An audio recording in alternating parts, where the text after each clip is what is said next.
FIFA ప్రపంచ cup లో semi-final సమరానికి 4 జట్లు సిద్ధమయ్యాయి. తొలి సెమీస్ లో భాగంగా ఇవాళ అర్ధరాత్రి జరిగే పోరులో ప్రపంచ 2వ ర్యాంకర్ ఫ్రాన్స్, 3వ ర్యాంకర్ అయిన స్పెయిన్ అమీతుమీ తేల్చుకోనున్నాయి. ఫ్రాన్స్ తరపున కిలియన్ ఎంబాపే అన్ని తానే నడిపిస్తున్నాడు. ఈ ప్రపంచ కప్ లో ఆడిన 6 మ్యాచ్ల్లో 8 గోల్స్ చేసి గోల్డెన్ బూట్ రేసులో మెస్సీతో కలిసి టాప్ లో ఉన్నాడు.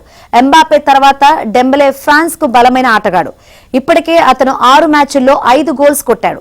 గత 7 టోర్నీలో 4 సార్లు సెమీస్ చేరడం ఫ్రాన్స్ ఫామ్ ను చాటుతోంది.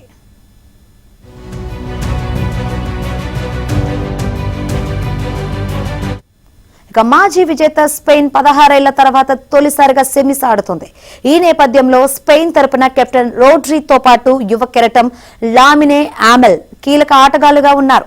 ఈ 2 జట్లు ఇప్పటిదాకా మొత్తం 38 అంతర్జాతీయ మ్యాచ్ల్లో ముఖాముఖి తలపడితే స్పెయిన్ 18 విజయాలతో పైచేయిగా ఉంది. ఫ్రాన్స్ 13 గెలిచింది.